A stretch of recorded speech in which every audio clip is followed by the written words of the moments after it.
All right, time now is 11:42 a.m. on May 28th. Day four of the shoot. So, yeah, wow, I can't believe I made it through 3 days of it already. And right now, we are going for a day four. I slept from 3 a.m. and naturally woke up at 11 a.m. ish. Honestly, I thought I would have slept for way more, given that I barely had any sleep in the last 3 days. But I guess I just have to naturally wake up. I think partially it's because the temperature of the air conditioner is raised. But yeah, and my roommate's turning on the dishwasher again. What the fuck? It's brand new. Most of the plates and bowls are brand new, clean. Okay, anyways. And also dishwashing in the fucking morning, do it overnight. I can't use plates now. Okay, anyways. Yeah, no other plans. Last night I didn't do anything again, obviously. I'm too tired to do anything. I'm too tired to finish watching The Empress Dowager or edit memes or edit videos or whatever. I'm gonna do that shit today. So, today I actually have time. A little time, but I actually do. So here's what I'm gonna do. I'm gonna do the laundry. I'm gonna wash my towels, my shower towels, like ASAP. Um, and then I will yeah, I'll wash my underwear and whatever because I'm pretty much ran out of underwear. I went to the bathroom on set yesterday for the first time. Um, and then yeah, I think my infected toe is way feels way better now. So that's great. Um, I'm gonna cook chicken thighs. Probably not gonna eat them, but I'll cook them because those raw chicken has been sitting in my fridge for a few days already, which is not good at all. And then yeah, and then I will edit. I'll try to edit a different version of my short film to avoid copyright. And then I will I'll edit some memes if I have time. And then at around 4:30 or around 4 p.m., I'm gonna leave. I'm gonna go to CMD, and 4:30 I'll arrive there, and then call time will be 6 p.m.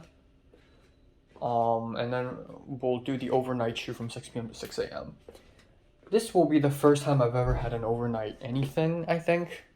I've had overnights, like all-nighters before, but that's only because I can't sleep.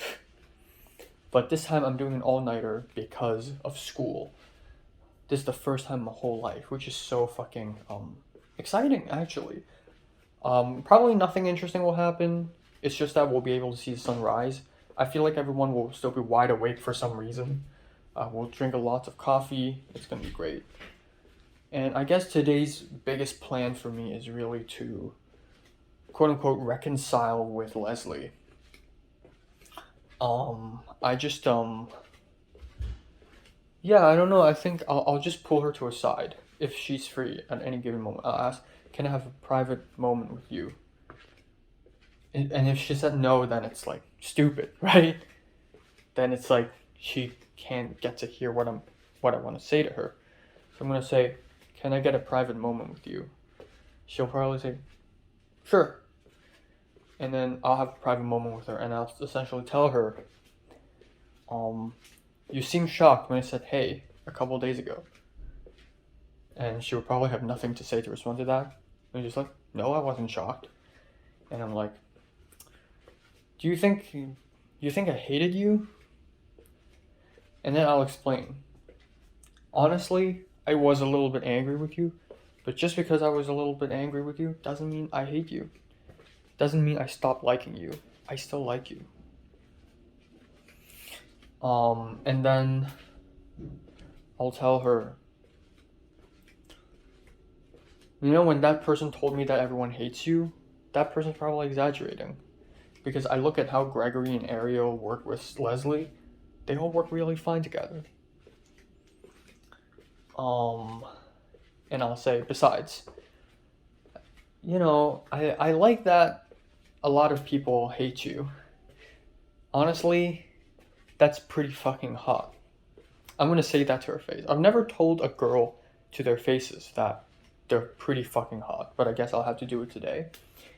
And then, I'll probably tap her on the shoulder and say, let's get back to work.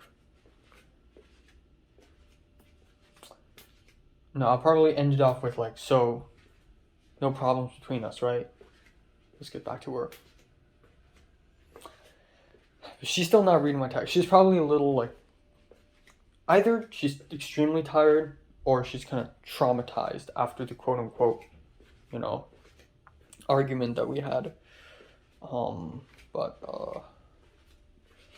Yeah, that's pretty much it. I'm gonna eat myself peanut butter banana toast or something. And a small lunch, and then I'll have a real lunch at like midnight or something, and then right before I leave at around 5 a.m. ish, I'll have a snack or something. When I picked you guys up, I just came from like a bad neighborhood and I was feeling off. Yeah. Which way straight? Oh, so yeah, you just keep on going straight. I was like dodging cops. Yeah, yes. Yeah, and he's gonna Actually, leave us, and I'm so sad. I'm gonna cry so hard. I'm still gonna be here.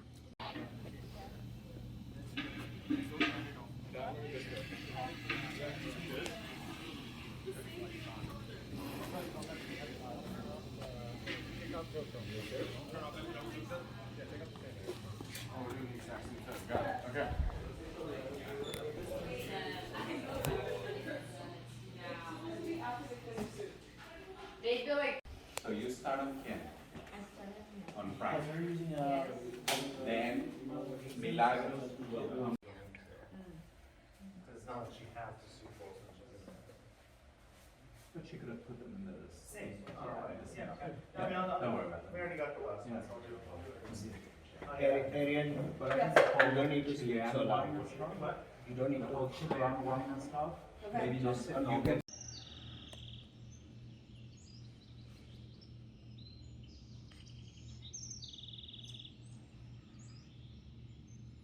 See. Never again. Never again. Alright. Time now is 4:01 p.m. on May 29th. Holy cow. So, welcome to day 5. I slept from 7:30 a.m. to 3:30 p.m. A good chunky 8 hours. Not chunky at all, actually. Pretty shitty 8 hours. And last night, after I came back home, I, of course, didn't have any time or energy to do this. So right now, I'm gonna basically recap everything that happened yesterday, which was very dense. So, day 3 was very high in terms of spirit. Day 3 was full of positivity. It's so much fun. And then for some reason, when yesterday, day 4, it was not like that. For some reason, yesterday, it's starting to feel dark. There's something really hollow going on. It's like staring into the void. I mean, partially it's because a good chunk of the day, a good 90% of the day takes place in the dark. But also, just there's so much fighting. There's so much there's so much tension. So anyways, I arrived in CMD and I'm fully dedicated to film BTS. So the moment I arrived, I already had my camera ready, just filming. And yeah, I was a little late too, because I had to wait for the bus for like 20 minutes. I arrived and again, a bunch of people are waiting there. Ariel, Gregory, I think Eric was there, and we all just seemed dead. A lot of us just seemed really tired. Instead of the really funny, jokey kind of feel, we're all very quiet, Theo asked me if I had a bus with me to drive us there, and I said yes. And then Theo started like, okay, then where's the bus? Where's the bus? And Ariel defended me, saying, hey, don't do that to Enoch. We love Enoch.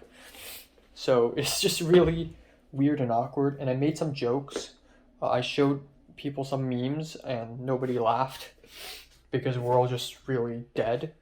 Even though a lot of us have had a great sleep, I feel like it's A, because we know we're about to shoot an overnight shoot. B, because we slept too much, we're all actually really tired and dead. Sean took like a couple melatonin pills, and it's finally hitting him right now. So he's like sleepy the whole day. So yeah, anyways, we took a lift. I called a lift. Eric sat at the shotgun. I sat at the very right. I sat at the very left. Anna in the middle, and then it's Cliff. And I don't think I've ever been this close to Anna my whole life. But Anna, yeah, this Lyft driver was really like sketchy. He's this white guy who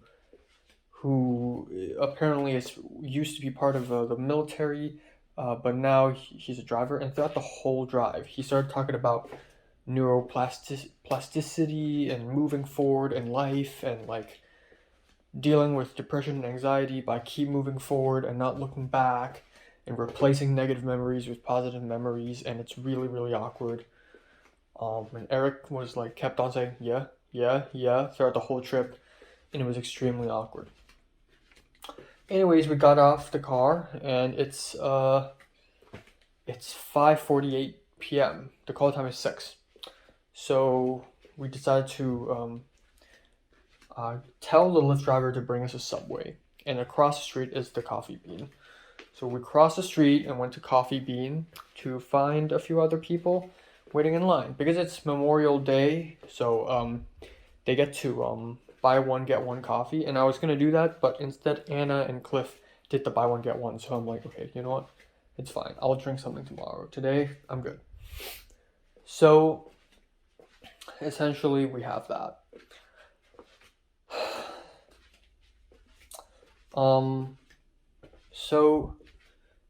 We walked to the Encino house later, and yeah, again, very quiet, kind of hollow, kind of dark.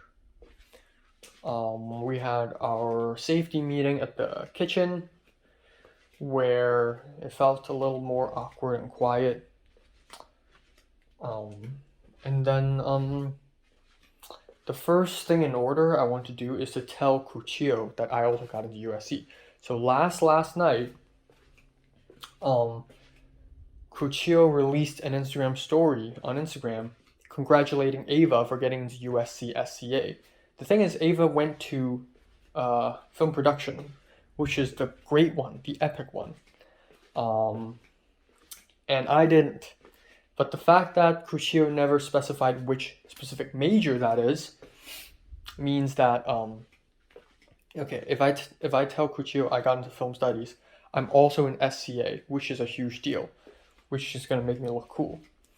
So I wanted to find a really opportunistic moment for me to tell Kuchio that. So I saw Kuchio at the kitchen in the very beginning, and I thought, okay, I gotta tell him this right now. So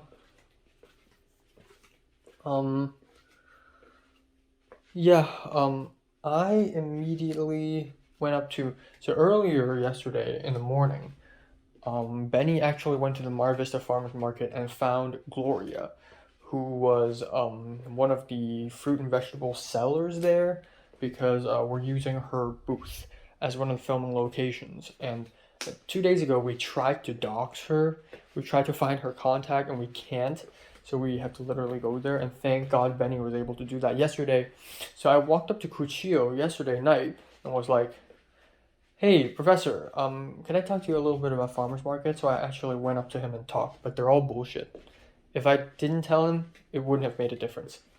I said, oh, the Gloria said we have to film, we have to finish film before 9 p.m. and that may be an issue with Film LA. And then Kuchio was like, okay, you should figure it out. tell me some alternative options. And then I said, oh, by the way, this side thing, not related, but I saw on your Instagram that, you congratulated Ava. So a couple nights ago, I also got into USC, and he's like, congratulations, wow.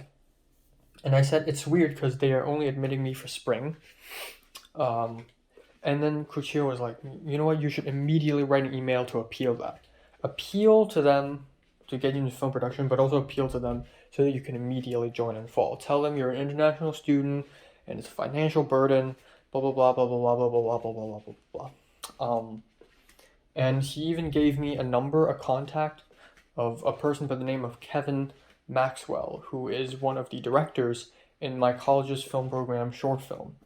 So that's that. And he even asked me, oh, do you mind if I post a photo of you? And I'm like, oh, no, I don't. Because that's low-key what I want, honestly. Clout. So he said, okay, tell Bree that, and Bree will send me a photo. So I forgot to tell Bree that. I'll tell her that today. Okay, so that's plot point 1. Next thing is just me running around filming everything. The first half of day 4 went by really, really fast. They filmed scene 12A, which is in the kitchen, and then we had a thank you, where Bree filmed everyone saying thank you to the Indiegogo supporters. And then we had scene 20 and 22. And then, okay, slowly but surely, I and Leslie are getting closer and closer. But still, in the same way, Leslie's also getting closer and closer to literally everyone else. Like, Leslie would walk past Gregory, and she would, like, randomly do this to his eyes. Nonchalantly, without explanation, and walk away. And at the very end of the shoot, at around 6 a.m., at around 5 a.m., Leslie slept on Andrew's shoulders. What the fuck? They were sitting on the stairs, and right in front of me too. I bet they don't know I was behind them, but Leslie just like did this and just slept on his shoulders. And both of them like seldom talk to each other. I feel like this is just Leslie's personality shining, is that she's so extroverted that she could literally do this to anyone. I couldn't. I think that Film 33 made me super social, and now I could literally joke around with literally any person in the class, but I wouldn't go that far as to doing weird shit to them like this. At some point, earlier in the day, Leslie, like, punched me in the arm a little bit, which was quite nice. But yeah, I just don't like that. I just feel like Leslie doesn't love me. He likes me 80%, but I feel like if he likes me 80%, then he pretty much likes everyone 80%. Because he's treating me not so different from, like, literally anyone else. So, yeah.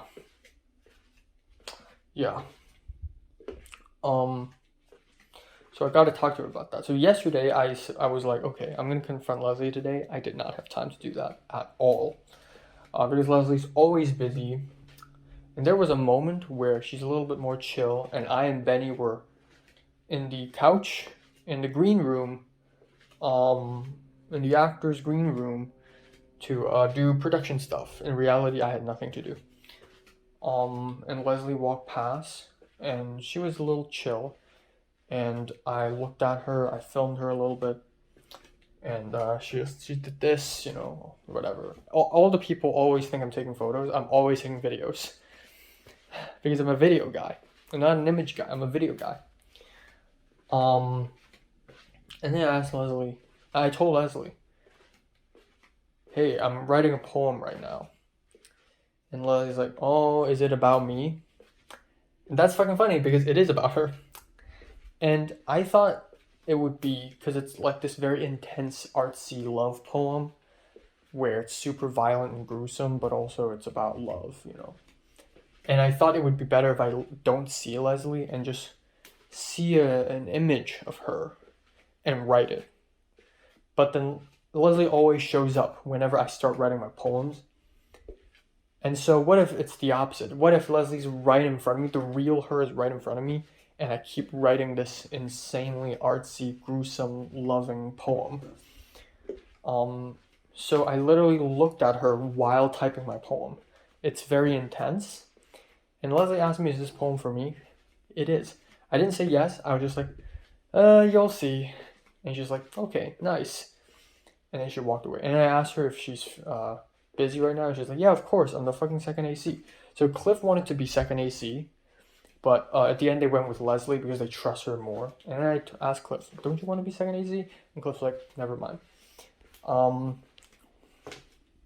But yeah, so earlier in the day as well, before that poem interaction, I told Benny I have a crush on Leslie.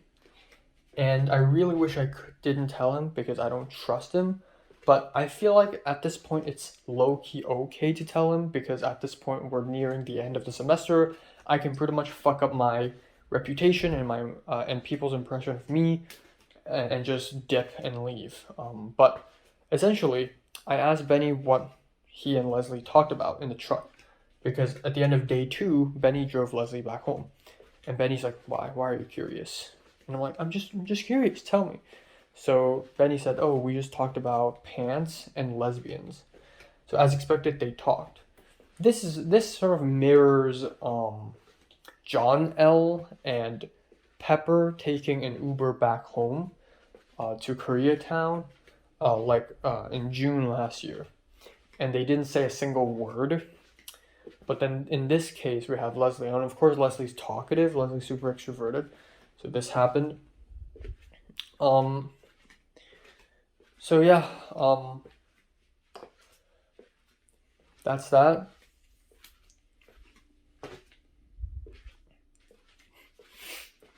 So yeah. So Benny's like, why are you asking this? Wait, are you into Leslie? And I couldn't say no, so I just smiled. And Bree was sitting like right there. To our right, and I was sitting to the left. Benny in the middle in the couch. And I'm like, bro, shh. And Benny immediately told Bree, like, Bree, dude, Enoch's into Leslie, and he needs some dating advice right now. And I'm like, no, it's complicated. Like, there's something psychological. And I tried to use big words to confuse Benny, and I was like, oh, there's something really psychological and philosophical about this. And then Benny's like, dude, you don't have a shot, man. You have so little pussy to be able to score someone like Leslie. Because Leslie's a lesbian. Leslie told me she's bi, so she's basically a lesbian. I mean, look at her pants. So the pants Leslie wore today is like broken, quote unquote broken. It's like zipped pants, so you like unzip this and it like drops down and it just shows her whole leg, which is pretty cool. But I always tell her like, oh, your pants are broken. And she's like, it's not broken. And I'm like, nope, it's broken. But yeah, Benny was like, you have no shot. And I'm like, no. Okay, first of all, Leslie's very masculine and she's bisexual. I fucking love that shit. That's so my type. I love tomboys, okay? So that's not a fucking problem with me. And she fucking likes it. She grabbed me by the waist and she was aggressive with me. She fucking likes it. Technically, a couple Thursdays ago, when Leslie like grabbed me by the waist and whispered to me to get Simon off the set, technically that was like mild BDSM. Let's be fucking honest here. Technically that was a mild BDSM. I bet she experienced some form of pleasure by being violent with a guy. And I bet I probably felt great about it too. That's technically BDSM. If I come back to Hong Kong, I will tell like everyone. I'll tell like Pink and Leia and Natalie or whatever the fuck, like, yo, I did some mild BDSM with a girl. Because fuck all y'all, right? No, but anyways. And then Benny's like, well, just ask her out. Do you want me to ask her out? Don't be such a... Man, you're such a virgin. You really need to get laid. Like, just ask her out. Guess what, bitch? I did. And I said, no, actually, I already did. And Benny's like, well, what did she say? And I said, she's like, yeah, sure. We'll work it out. And Benny's, I feel like he's low-key impressed. Like, he didn't expect this quiet, nerdy boy to ask someone out without anyone's help, by the way. I did it out of pure, sheer will. Now that's the power of the detective. That's the little sanity that I've left in my brain that's telling me to do it. But I feel like at this point anyone can ask Leslie out and she'll say yes. Really different from me. Like, I only find one person and then that's it. I'm done. So yeah. And then another moment is when I texted Natalie for the first time in 4 months. I was like, hey. And she immediately, like 3 seconds later, she went online and she immediately responded, yeah? Question mark. Which is really surreal. We're talking as if we just talked last night. But no, last time I talked to Natalie was like early February. I just told her, and then she asked me how's life. And then she said she's going through a moral crisis right now. Natalie said, so a whole year ago, there's a guy who confessed to her and told her how much he wants to fuck her, but at the same time, he has a girlfriend. And Natalie went to Ningbo, China, with that guy to play bridge, like a Asian youth bridge competition or whatever, some stupid shit like that. And they slept in the same room because there's something wrong with Natalie's hotel room. So Natalie and that guy slept on the same room, on the same bed for a week straight. So basically, the guy had an affair. And that guy's girlfriend got really mad, called Natalie and yelled at her psychotically.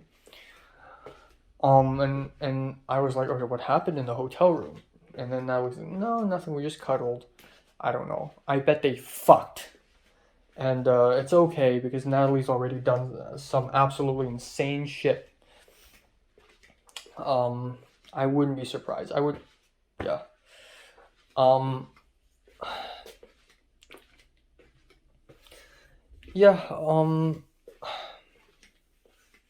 So I was like, I have no experience in this department at all, obviously. Look at my fucking face. But, you know, if you truly like him, if he truly likes you, it's up to him to break up with his girl and then date you. And then you two can do whatever you want. And then I told Natalie a little bit about my life now and how I'm taking Film 33, which is this crazy class. So much drama, so much fighting, and I'm having a lot of fun. It's like I'm playing 3D chess. And there's this other girl. I didn't really specify what's going on. I told Natalie that I thought when I text her, I wish I would have a girlfriend. Like, I wanted to do a challenge where it's like, don't text Natalie until you have a girlfriend. And I was so close. Like, after Leslie's confession on or my confession to her on May 20th, when she hugged me, that was technically a moment, you know? That was a moment. And then on the next day, it's not again. But yeah, I told Natalie that, and I told Natalie, I won't tell you the details, but you'll know soon. So that's that. And it's just really fucking surreal. Like, speaking to Natalie and being so detached, like, Natalie's world is so detached from my world right now. I look at my phone and I look up and I see people speaking English in America. Like, it's wild. It's so out of the world. So I started, it just feels so surreal, and Natalie doesn't feel like a real person. I also told Natalie that I dreamed about her, which is so cool. Imagine not speaking to a girl for 4 months and then randomly texting her and telling her you dreamed of her. Because, like, in April during spring break, I dreamed of her once. And it's a small dream too.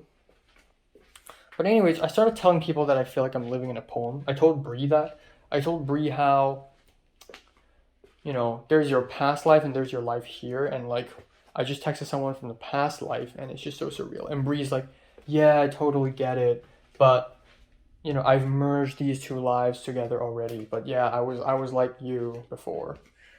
And then I told Ariel and Tyler that, and they don't really understand because they ain't international.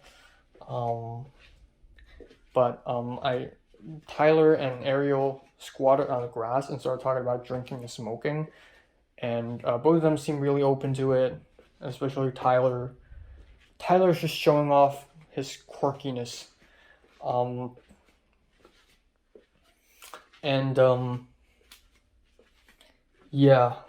I said I'm open to drinking and smoking, but I want a narrative behind it, as in, like, I want a girl to fucking drug me. And then I told them, you know what's my vice? Psychological torture. Like, that's why I took Film 33. And I'm not joking. That's actually the main reason why I took Film 33. And also one of the reasons why I love Leslie. Also one of the reasons why I'm doing shit like this now. It all boils down to my masochism and my need for pain and suffering. And I told Ariel that, and Ariel's like, oh, so you're like masochist? You're like kinky? Damn. And I smiled, and I was like, no, it's not like that. But yes, it's fucking like that. I want Leslie to fucking punch me and strangle me. That's that. Yeah, and then at some point a lot of fighting started to happen. At around 11 p.m., that's when shit went down. Liam, Jaden, Ava, and Trinity had a major fight with Zach in the hallway that I unfortunately missed, but I did see them go out because Zach kicked them off. And then I saw Zach and Benny essentially talking shit about Trinity Gang. Benny's trying to be a mediator. Benny's like, I mean, okay, let's not be mean here, but Zach's like, yes, let's be mean here. They're acting really unprofessional and they are ruining our shoot. Like, I would rather they drop out of this class because they provide nothing. I work with a lot of kids who are drug addicts, and I know that they are problematic. And then Zach's like, okay, I know that Zitlali's my girl, so maybe there's a bias. And Benny's like, I'm glad you recognize that. And Zach's like, but still, like, Zitlali's in the right, and the Trinity Gang is in the wrong. Which is fucking insane. In situations like this, I low-key want to support the Trinity Gang more, even though they're fucking kids, and they're really childish, but, like, Zach's also very biased in this moment. And then at some point, Zitlali started talking shit about Red. Like, do you know who Kuchio spoke to when he wanted to talk about art department? Me, Zitlali. Red just didn't do shit. And I'm just thinking, what? Red is like the most hardworking PD I've ever seen. Like, the dude is working his ass off. He's trying so hard. Don't be mean to Red like that. Be mean to Trinity Gang. Don't be mean to Red. And then at the same time of this conversation, Liana and Dominic yelled at each other. Liana's like, quiet on set, please. And Dominic's like, you're telling me to be quiet? You're the one who's not quiet. And Dominic's sort of stressed out with the light. That's fucking insane. Liana's like the nicest girl in the class, and Dominic's the nicest guy in the class. Which is absolutely insane, and I wish I had it on tape, but I did film a little bit of their interaction after. They quickly buried the hatchet like 5 minutes later and like said sorry to each other. But that was amazing. And then I also filmed Zach talking shit a little bit, and Zach told me, I hope you're not getting this, Enoch. And my camera was off at that point, but like, I started to really secretly film shit like this. So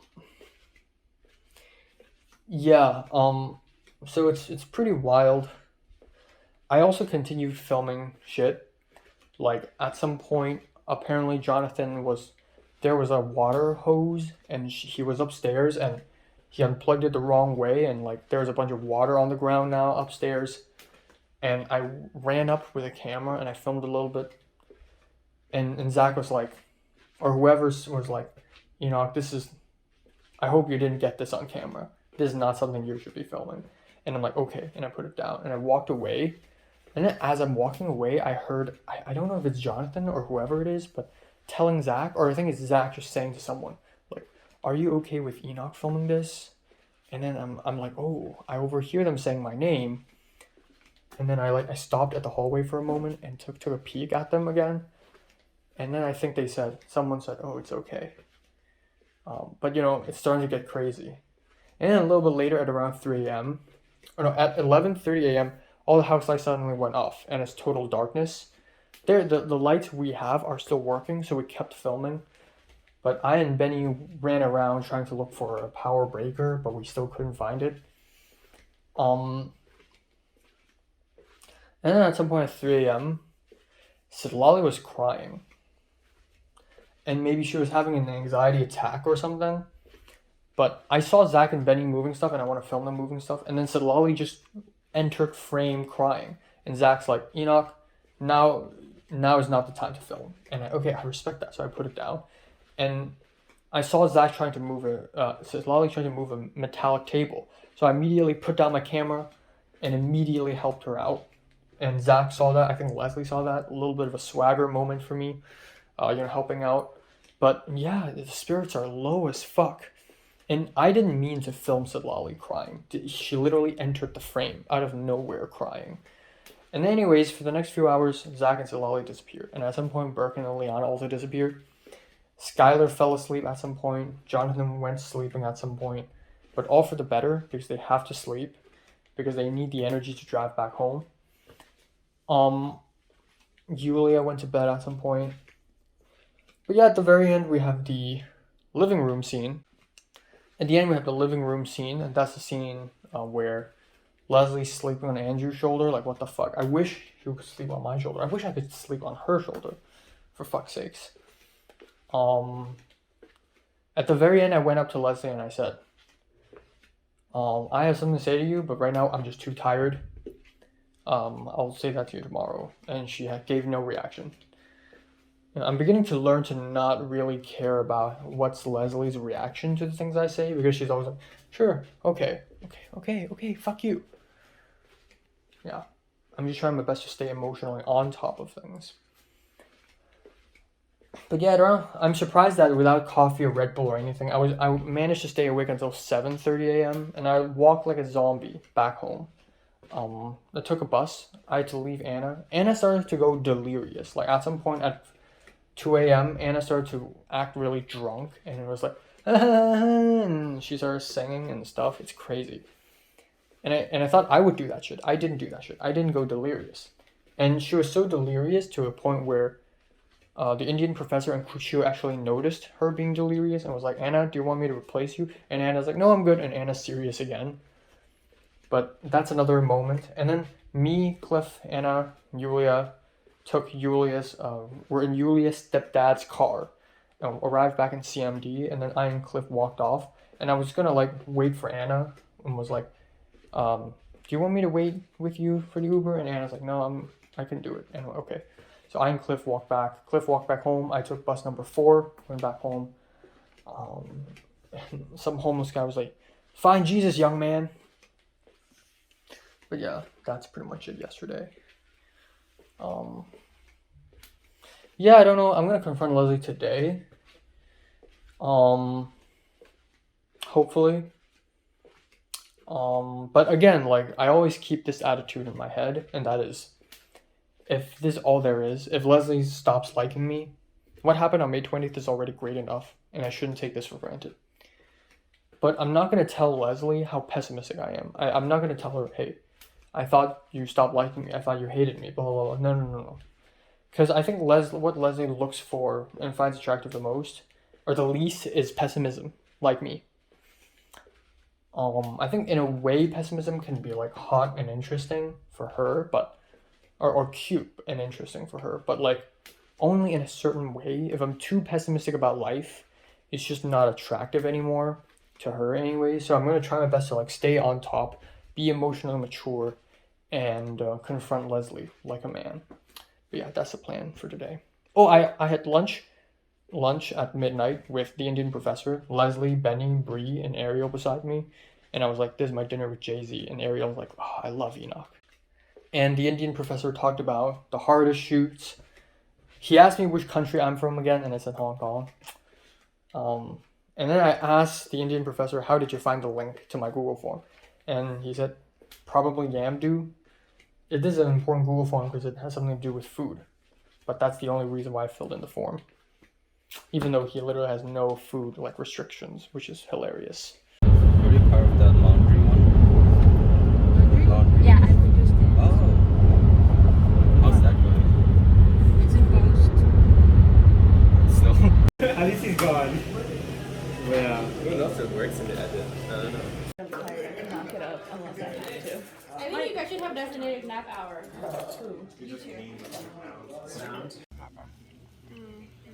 Yeah, I did like the Mediterranean though, but it did give me food poisoning. The cheese ravioli did make me feel terrible.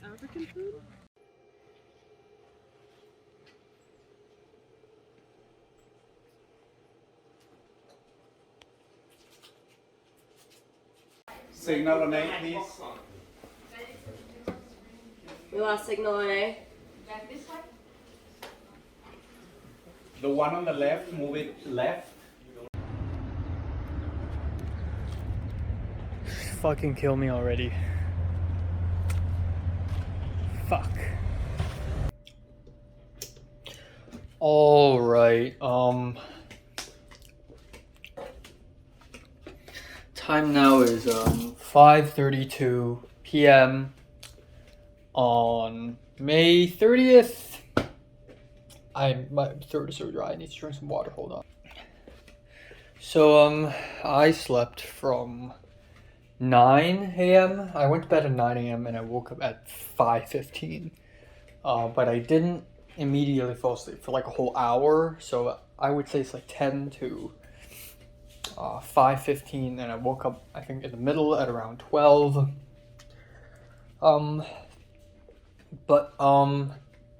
Yeah. So there we go. That's the end of the first period in the Film 33 shoot. And let's talk about what happened yesterday. Woo! So yesterday was day 5 of the shoot, and basically take day 4 and make it even darker, make it even more horrifying, make it even more hollow, essentially. Now, right off the bat, yesterday morning, I arrived at CMD relatively early, and at around 5-something p.m., 5:30 p.m.-ish, and somebody found out, and then Ariel found out that I got into USC, and I'm like, what? I haven't told you. How did you find out? And then she showed me on the phone that Crucio made an Instagram story about it, and I'm on it, and one of the things I had to do yesterday was to tell Bree to send Crucio a photo of me, so that he could post it. But turns out he already did it, and it's fine. It's not a bad photo. I would say I look kind of goofy in it, but hey, I look goofy in every photo. So yeah, Ariel saw it and she congratulated me. I really like that Crucio didn't specify that it's film studies and not film production. So because of this Instagram story, like 15 people DM'd me saying congratulations, which is so fucking huge. Even Pepper congratulated me. Cedric congratulated me. I forgot if he did, but a bunch of people congratulated me and DM'd me and saying yay, and then I had to DM every single one of them saying, oh, it's actually for film studies and not film production, which is kind of lame. But the overall consensus is, oh, it's a pretty positive thing, even so, it's still USC. So, yay, I guess. I don't know. So anyways, me, Anna, Cliff, and Eric took a lift to the location. We arrived at Coffee Bean. I was dying of hunger, so I got myself a turkey pesto sandwich and a iced caramel latte. And I also got Eric a cup of hot chocolate, and it was a buy one get one free, and Eric could have paid me, but you know what? He drove me a couple times, and he got a ticket not really because of me, but when I was in his car. So you know what? I'll buy him the hot chocolate. So, and then after that, we walked to location. We were a little bit late. Call time is 7 p.m., but we arrived around 7:15. It's A-okay. And right off the bat, you can already feel the darkness, the void, the hollowness that is today. Nothing's funny anymore. There's nothing to laugh about. There's nothing to anticipate. There's nothing. We're super late on schedule. There are like 5 scenes to do. And we still have to wrap up the house and clean up everything. So right off the bat, you can already feel the tension. You can already feel the nerves. And then, yeah, we just, I set up my stuff in the actor's green room, put down my bag there, set up my station there, whipped my camera out and started filming. And there are a couple of interesting moments. So first of all, unlike day 3, I didn't follow the big crew everywhere. They were at some point, they were filming, I believe, the dining scene again first. The dining room at first again, and then no, they went upstairs to film scene 18, which is weird. I thought they already did it, but they're doing a pickup of scene 18, so everyone went upstairs, and I didn't go upstairs all that much. I went upstairs once to just take a peek, but that's it. And then that's whatever. And at around that time, a surprise showed up. And that is Leia, the Czechian girl, the girl from Czech Republic. She's here. What the fuck is happening? So never had I ever thought that she would come here, that she would show up. She came here, and this is amazing for me because I get to speak to her and find out if she is the mole or not. So she spoke to me, and I was I had a pretty genuine conversation with her about how stupid this whole thing is, and filled her up with some of the tight drama that's been happening. And she just laughs and said, "Wow, this is so stupid. They just don't know. Everyone's working here, and we're not getting paid, and it's so stupid. Meanwhile, in UCLA, I'm getting paid." And she's working for one of the actresses that the college works with, Roberta Sparta, and she's actually getting paid. And she's flying to Montana tomorrow or some shit like that. But before I could even ask Leia immediately clarified that apparently somebody thought I was the mole. I'm not the mole. I wasn't even here when Antonio received the text. I wasn't even here. I walked in and I was super confused, which is really weird because I'm pretty sure she was here. But by the tone, by the way she's telling me this, she seemed really genuine. I think I believe in her, which really means that Thomas is the only suspect who is the mole, or maybe one of the PAs. But wow, yeah. But anyways, yesterday Liam, Jaden, Trinity, and Ava were kicked out. Surprisingly, Liam showed up today. Nobody saw that coming. And Liam and Leia had a private conversation. And I followed Liam a little bit. And Liam, for the first time, Liam turned around and said, "Okay, Enoch, with all due respect, back off. Peace and love," and then walked away. The first time Liam had something to say that he doesn't want me to say. I mean, I know Liam has his own secretive networks and whatever, and I respect that because I have my own secretive networks as well, and I wouldn't show Liam, but obviously Liam's far from being a tight friend or anything. So I respected his space and I let him go away. He made a phone call, and then a little bit later, him and Leia had a very private conversation in the back of the house. And Liam told me, okay, Trinity, Jade, and Ava told me to specifically tell Leia the drama, but not you, not anyone else. But I swear, and Liam said this, I swear, if Trinity, Jaden, and Ava let me tell people other than Leia, you'll be the first. Enoch, you'll be the first person I tell. And I'm like, okay. So I left them alone, and I let them spill the tea, which is very interesting. Why Leia? In the beginning of the semester, Leia and Trinity Gang dislike each other. But now it's almost like because they're both oppressed in this hierarchy, now they're forming a secret alliance or some shit like that, even though it's literally too late for that. But very interesting. Anyways, another really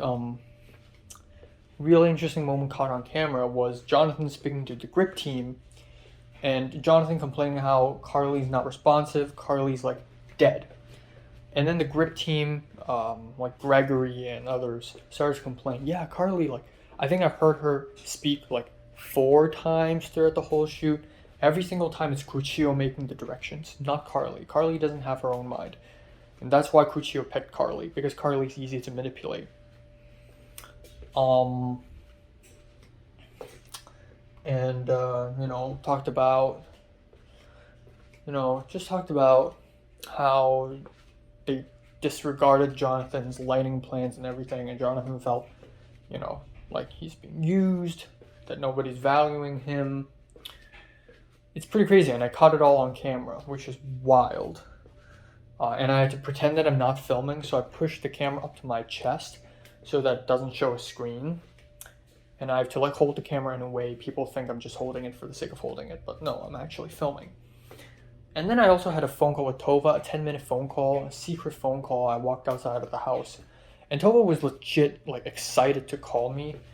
And she's like, she reminds me a bit of Michelle, honestly. She's like, Enoch, so what's going on? What's happening? And I just told her how Leia's here now, and Liam's here, and they're privately having a conversation, and this and that, and Jonathan's complaining. And Tova was like, oh my God, did you get it all on tape? And I'm like, yeah. And Tova's like, oh, good. Tova said nobody trusts her. Tova said Zach and Birkin, the producers, and the higher-ups in general, don't trust her because they're afraid that Tova would film all the bad shit. But for some reason, Tova said they trust me more than her because I seem harmless. But I got everything on tape. They're doing the God's work, I'm doing the devil's work. So she was incredibly excited. She wanted me to upload the photos and videos to the Google Drives ASAP, which I'll do today, by the way. Yeah. Again, the first half of the day went by really fast. They filmed the dining room, and that took 4 hours or some shit. It's crazy. And then we had lunch. And throughout the whole day, Leslie's been ignoring me, not really even looking me in the eye, doesn't really care about me. The closest moment we got was before lunch break, when I was leaning my head and my arm against a chair, and she saw the empty chair and decided to sit on it. But we all know that Leslie didn't sit on a chair because she likes me or anything, because she just wants to sit down. After Leslie sleeping on Andrew's shoulder yesterday, I feel like Leslie just does shit to everyone, and it doesn't mean anything anymore, Like the standards of, ooh, Leslie likes me, it's just so much higher. Unless Leslie grabs me by the neck and kisses me violently, I don't think Leslie will like me. Even if she hugged me on May 20th, that doesn't mean shit. Because Leslie slept on Andrew's shoulder. That's even stronger than a hug, I feel like. So yeah, I'll talk about her a little later. But we had lunch, and it's Cuban food. The plantains are not good. They're raw and overcooked at the same time. The rice is dry as hell. The chicken is barely chicken. The other piece of chicken barely has any meat on it. The beans are dry, and it's not very great. So Jasenia bought a bunch of wraps, chicken wraps, and she gave me half of a wrap, gave Aaliyah half of a wrap. Me, Benny, Aaliyah sat at the very corner of the place, and it's total darkness at 1 a.m. And Benny was and before we had lunch, Bree was there, and Benny told Bree, hey, let's teach Enoch how to seduce Leslie. And I'm like, bro, shh. It's a huge mistake that I let Benny know that I have a crush on Leslie. And I thought Benny would forget. He didn't. So a little bit later, I told Benny privately what happened and how I quote unquote argued with Leslie. And I told Benny how, I asked Leslie, why are you angry at me? What did I do wrong? Did I say something wrong? And Benny's like, oh my God, Enoch. Oh my God. Don't ever say that. First of all, you have negative Riz. And I'm like, that's true. I mean, we're all film students. I mean, we all have negative Riz. And Benny's like, second of all, like, I'm pretty sure Leslie's into lesbians. I know Leslie more than he does. In fact, I know Leslie more than most of the people on this set does. Leslie has had crushes on guys. Theo and Cliff.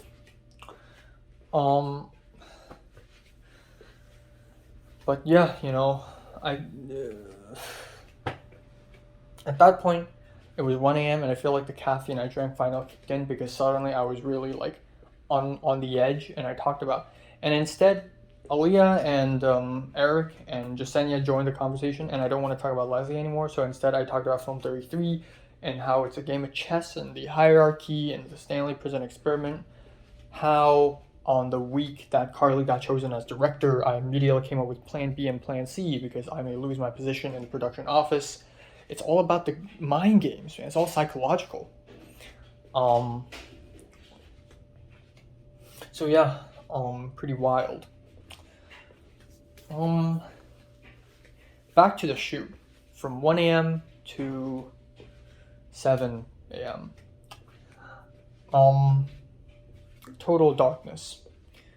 At that point, I already lost all, motivation to even film BTS stuff. I just don't want to work here anymore. I just want to go home. And also, after Leslie... I forgot to mention that before lunch, on the chair when I was leaning and Leslie was sitting there, I thought this would be a golden opportunity for me to speak to Leslie privately and confront her and tell her, hey, you seemed surprised on day 2 of the shoot when I said, hey. And she would say, yeah, surprise? And I'm like, you thought I hated you, right? Look, I was angry at you, but I still like you. And then I would say, let's get back to work, okay? And Leslie's gonna be like, okay. That's gonna be a very nice moment. So here's how reality played out. I was beside Leslie, and Skylar just announced lunch. I told Leslie, hey, can I have a private moment with you? And Leslie just looked at me. Why? And I'm like, just give me 5 minutes. I have something to say to you. And she's like, why? And I'm like, okay, how about 3 minutes? It has nothing to do with the shoot. Just let me say something. And she's like, well, if it has nothing to do with the shoot, then talk about it after the shoot. And I'm like, 2 minutes, and then she fucking walked away. This is the same girl who slept on Andrew's shoulder.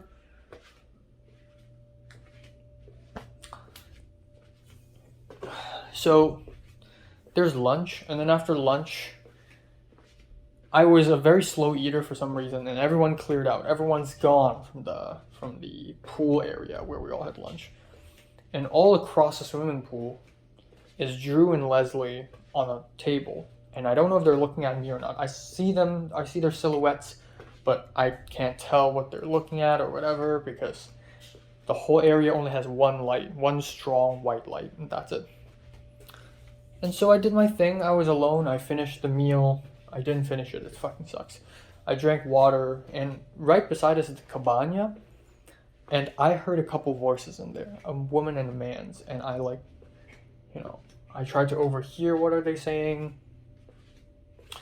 And then I goofily walked away. Not goofily, but in my detective manner, in my detective style, I ran a little bit. It's nice to be alone and you get to just, do a little, be yourself a little bit. And then later I saw Benny and I told Benny, hey, there are a couple of people in the cabana.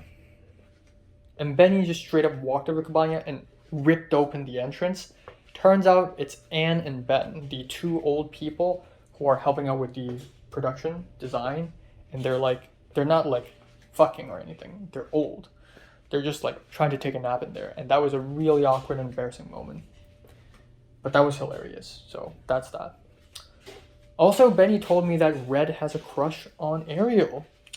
So I'm so glad that aside from Orson and Anna dating and Zach and Sidlali and Jaden and Trinity, they're also like crushes going on. Like me with Leslie, Red with Ariel, and frigging Liam with Ava. It's just so fucking pathetic. We're so fucking pathetic. Stop having crushes. But my crush for Leslie cuts deep. You know, like sure, Ariel's nice because she has that energy, and you know, Red really acted like a real gentleman in front of Ariel, which is so funny to see. I asked Benny who told him, and Benny's like, I will not disclose sources. Yet he just told me that Red likes, you know, Ariel, which is like, wow, you just spilled his secret to me like that? That's dangerous.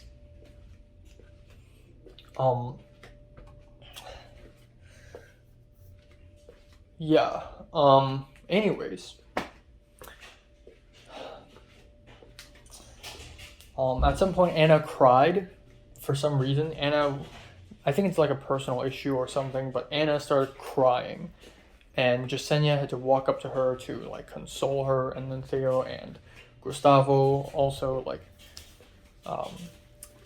spoke with her by the pool. It's pretty wild. And the Indian professor had to be Cam B operator at some point. And then at some point Drew himself has to be the dolly grip. But yeah, you know, for a good chunk of time between 3 a.m. to like 5 a.m., I basically chilled on the couch, on the sofa, and listened to music. I don't even have the energy to film BTS stuff anymore. I think I got enough juicy footage on there anyways. I don't want to work on this project anymore, just fuck this. I'm not repulsed by this project, it's just that I have no energy anymore.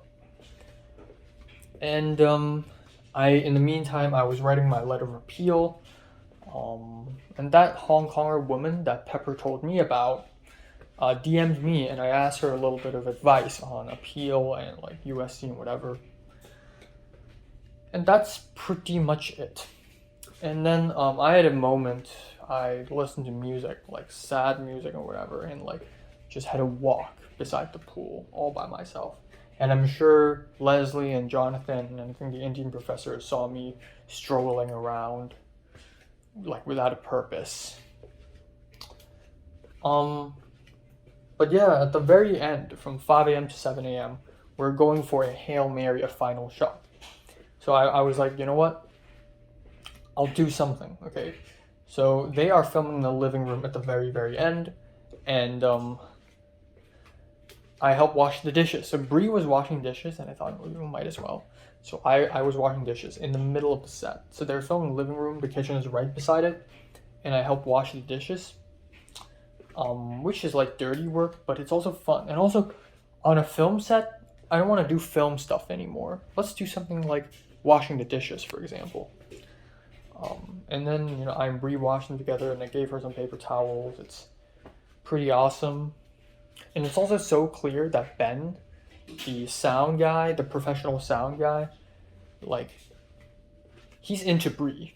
Like, by the way he constantly speaks to Bree and laugh at her jokes and whatever. So fucking pathetic, honestly. Yeah, I filmed the final shot, the wrap shot, and everyone's so tense. Everyone's so tired and tense. We had room tone, and when we filmed the room tone, the Indian professor spoke with Cuchillo, like whispered, and Tyler was like, and then Cuchillo suddenly had an idea to film another setup, and then Skylar was like, "Oh, quiet on set, we're going for a take, for some reason," and Cuchillo wasn't really happy about it, and then it was so bad, and then we had like about 25 minutes to clean up everything in the house, which is basically impossible. And so that's when I'm like, okay, you know what? As a location manager, I'm gonna do something. So I started like sending people videos of the house tour video that I got and telling people, okay, clean up, help move this, help move that. And Leslie wasn't here to see me being a swagger badass, unfortunately, but I helped move everything. I helped clean up stuff. I helped move bowls, the bamboos, the couches. I helped go and point things around. But you know what? They can figure this shit out. So at the very end, me, Eric, Cliff, and Yulia went with Yulia's stepdad's car and went back home. Went back to CMD and I took a bus back home. Yeah. And yeah, it was hot in the car, and also there's a bit of traffic. Yulia's stepdad took a wrong turn and went back to freaking Encino, and we have to do a loop-de-loop. But yeah, and then I fell asleep in the car as well, I think. And then that's it. And then I came back home and took a shower and just immediately fell asleep. I don't know why I couldn't immediately fall asleep, but at the very end I got angry, actually, at Leslie. I know it's like a roller coaster of up and down. Like, you know, by the end of day one of the shoot, I was angry at Leslie, but then I am willing to continue trying out with her. But after the way Leslie treated me in the last 3 days, ignoring me, you know, occasionally joking with me, but literally means nothing. Right? Literally doesn't mean anything. The way she does that, it's just like, and she treats other people the same, if not more intimately. Like, I still see Leslie joke around with Jonathan. I see Leslie sleep on Andrew's shoulder. She doesn't do that shit with me. It was a fucking lie. She lied when she told me she likes me 80%. Either she lied or she likes everyone 80%. She tells me, oh, I like you 80%. But she likes literally everyone else 80%. Like, she lied. I spoke with Aaliyah a little bit more about Leslie, because at some point, Leslie came in and acted all rude and stuff, and we're in the green room, and people are like, a couple people are like, wow, Leslie's such a mood, and Aaliyah was like, yeah, right? Like, on the first day of class in Film 32, I went up to Leslie and asked her, are you okay? And Leslie was like, I want to die, and Aaliyah's like, whoa. Which is so hot for a girl to do that, so fucking cute. And then I told Aaliyah how, like, I quote-unquote argued with her and how she treated me like shit. And Aaliyah's like, don't worry, Leslie treats everyone like shit, which is true. Maybe that's just her personality. But still, given that she hugged me, gave me a head pat, gave me a hit on a vape, you would think that she treats me with a little exemption, with a little exclusivity. You know, maybe she's going to be kinder towards me than anyone else on the set. But much on the contrary, she treats me like shit, and she treats some other people even nicer than me. And I just don't understand. I just think she fucking lied. She either lied, or she just changed her mind. Like, on the next day, immediately after May 20th, she's like, okay, I shouldn't have said yes. That was very silly of me. I don't even like this guy very much. You know what? Fine. So I had to take a step back. And think of it in a logical way.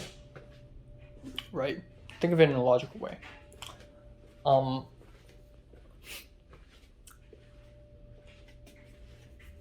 A guy confesses to a girl, and the girl says yes. And the guy is really, really desperate for the girl. And the girl is not so desperate. And the girl continues to treat the guy like shit, even after saying yes, which is very confusing, also very frustrating. Now, what would the guy do? Two things. Either the guy keeps pushing forward, continue chasing after her. And if it's a lost cause, let's be logical. For a moment, let's be logical. Stop pursuing her. I know she's great, she's beautiful, she's amazing, but if she treats you like shit, and she treats you like shit for the rest of the relationship, then it's a bad idea, because I don't want to be treated like shit. I like that she plays a little rough and a little aggressive from time to time, which I think is fucking hot, but that doesn't mean I want her to not treat me kindly, full stop. I think that's just bad. So, realistically, just cut off a relationship. So at the very end of last night, at around 4 a.m.-ish, I came up with a resolve. You know what? Fuck her. First of all, 80%? Work it out? What am I, some fucking stock market to you? Second of all, she's Chinese. Let's be honest here. even if she hates the Chinese government like me, even if she hates the Chinese government as much as I do, at the end of the day, it's gonna complicate everything. I can't visit her hometown. She can't visit mine. She can visit mine. I'm fucking oppressed.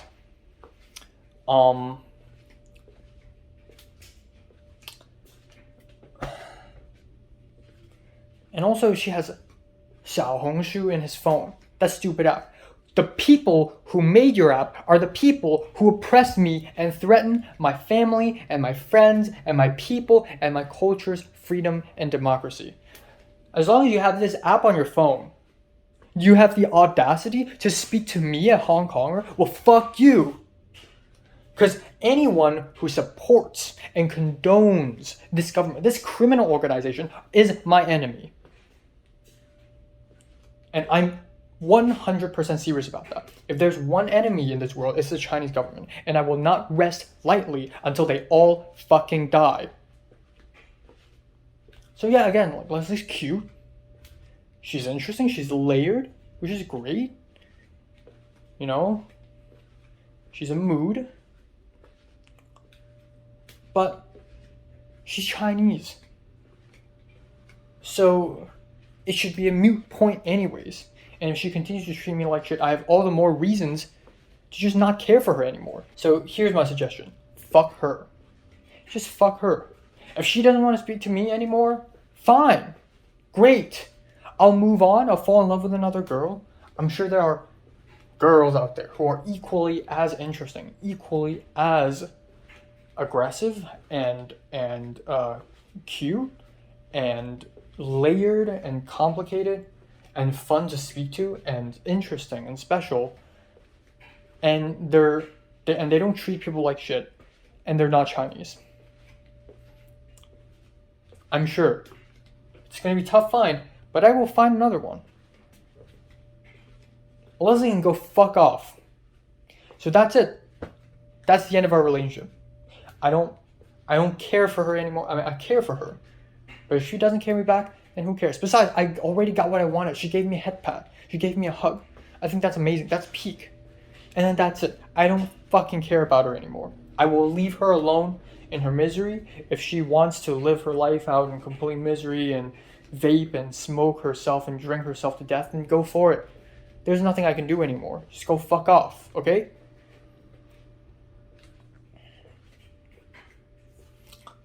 Yeah, and I know it's a shame, you know. I wish that in the summer we could keep hanging out and watching movies. And for a few minutes after I confess to her, it's almost like it's still possible that we watch movies together. We'll hang out together. We'll have a dinner together, finally, for once. But no, she's just going to be a bitch about it. Fine. I'll never speak to her anymore again.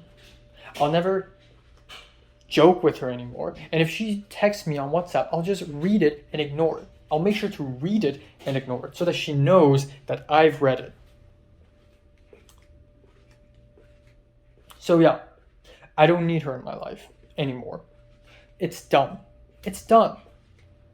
How do I explain to people that if she wants to date me and if we actually start going out, how do I explain to people that I'm with a Chinese person? How do we even fucking elaborate on that? That's like treason, okay? I am a Hong Konger, and I fucking love Hong Kong. And I do not mingle with my oppressors. I do not do that. No. So yeah. I'm a proud Hong Konger. What can I say? Like, the Indian professor asked me which country I'm from. I said Hong Kong. Hong Kong isn't even a fucking country. But I said that because I'm fucking proud of it. You think I'm gonna say it's China? The fuck that. No. Okay? Hell fucking no. I'm just too prideful. That's how much I'm dedicated to my people and my culture. Alright, time now is 5:14 a.m. In the morning. I'm going to bed very soon. Yeah, let's talk about today. First of all, my throat is extremely sore. It got way worse. This morning it was a little sore, but now it's like the whole throat is hurting. Yeah, so today it feels almost like nothing has happened. I woke up and for the most part I blank out, I crash. I look at Instagram, posts one after another. I look at YouTube videos one after another. I have no energy to do literally anything else. I plan to do the laundry, but I don't think I'll do it. I don't know. It's too late for a movie anyways. I cook myself 3 meals. Not really cook, but like, you know, I ate 3 meals. I'm not hungry at all though. It's pretty bad. I am looking at the photos and videos I got from my camera, and holy shit, I spent a good amount of time today just looking at the photos and videos I got. They're so amazing. They're so juicy. They're so spicy. It's crazy. Jonathan, the DP, DM'd me, DM me a meme, and then send me another meme. DM'd me a meme of, him and the Indian professor clashing, and then another meme where someone asks, how's the burnout? And it's burned to a crisp. And Jonathan said, me and Leslie be like, which is kind of stupid. And then I and Jonathan had a tiny conversation about, just how tired we are. Apparently Jonathan and Tyler napped in Jonathan's car for like 3 hours before they left. Otherwise they wouldn't have the energy to go home. And then Gustavo DM'd me saying that he's super tired. He said it's been, and then enter hard. Like, I've never seen Gustavo in such a disheveled state before. And then I told Gustavo I had a sore throat. Jonathan had a sore throat. And Gustavo said he had a cold. So we're all sick because of this shoot. Eric told me that, he's got a sore throat as well yesterday. Everyone's gotten sick. I don't know how. Maybe it's the food, maybe it's the house, but it's just everyone's gotten sick. I may have to start wearing masks in front of Alba tomorrow because I'll be seeing her. Yeah, and then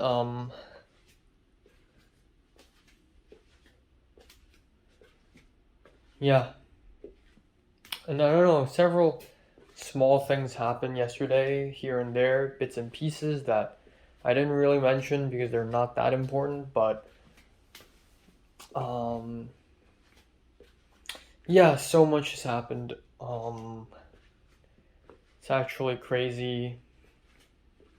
I forgot if I mentioned this, but at some point the Indian professor told everyone about how Leslie goes to class drunk, and class as in work, as in Leslie's working in the storage room, and on Saturdays she has to help out with Film 40, but she drinks every Friday night.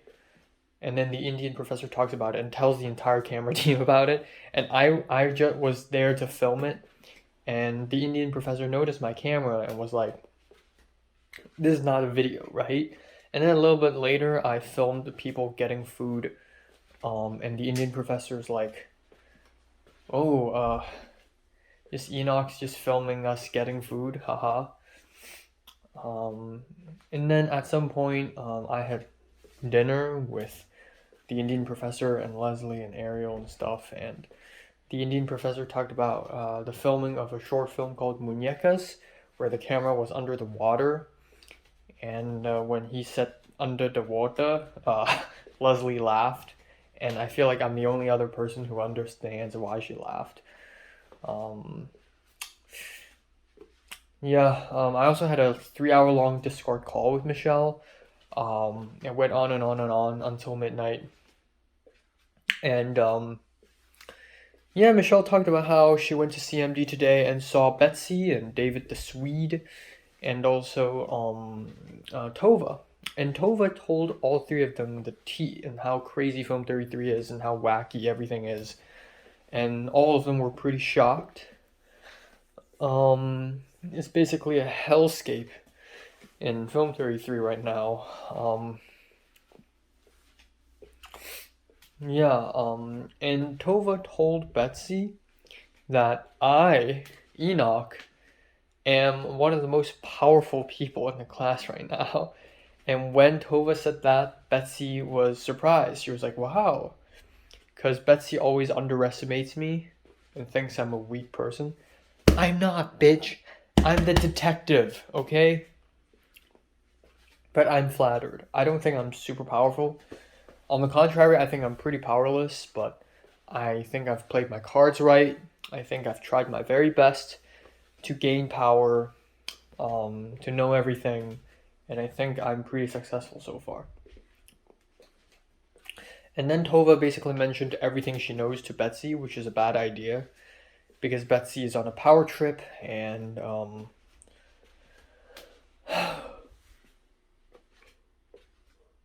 God knows what Betsy's up to. And Tova mentioned that I have a bunch of BTS footage, and according to Michelle, Betsy's eyes lit up. So that's really dangerous, considering the fact that Betsy's planning to take all these issues to Dr. Grass, the ultimate department head of this film department. The only person above Kuchio. Yeah, that's pretty much it for today. Yeah, nothing else happened. It's a very empty, boring day, and I mean it in a nice way possible. I don't think I talked to a single person. I saw both of my roommates, as in the Chinese guy and the Colombian boyfriend person, but I didn't really speak with anyone today. I mean, I did speak with Michelle, but over the phone, you know. Yeah, it's yeah, I'm just really, really tired. I don't know. About Leslie, so on May 25th around midnight, I told Michelle that I'm giving myself 1 month. If this relationship doesn't go anywhere within a month, and if Leslie continues to treat me like shit and I continue to be miserable, then I'm cutting it off for real. And last night, as in this morning, like 6 a.m. ish, I was very, very sure that I dislike Leslie and I would like to move on. But I still love her. I still love her very much. I hate her, but I also really love her. And I went through some of my BTS, and there are moments where I captured Leslie being nice to me, and not to me specifically, but just nice to me and others, you know, in general. Like, I opened the door for her, and she was like, gracias, and she's like, I was following Benny, and she's like, Benny, you know, what are you doing? And then she just walked away. Yeah, and those clips and footage do not make me feel that Leslie loves me. However, it does remind me that Leslie can be nice. It's just that she refuses to be nice whenever she wants to. And I don't like that. If she does that to a normal human being, that's fine. But keep in mind that I am not any other normal human being to her, because I confessed to her. That's a huge fucking deal. And she said yes. That makes it even more of a huge deal. So if she said no, then I'll just be a regular, normal other person to her. But she said yes. So in some ways, she has a responsibility to live up to that yes. You know? And that's like saying, oh, yes, I will hang out with you, and then just walk away. Like, that's not how things work, you know? But yeah, also at the same time, I'm reminded that Leslie's still not reading my WhatsApp text. She's still not looking at my Instagram stories. I don't know what's her plan. Maybe she wants to never see my Instagram stories or read my text ever again. Maybe she will do it again after the shoot's over. Honestly, at this point, whatever her plan is, I don't really care.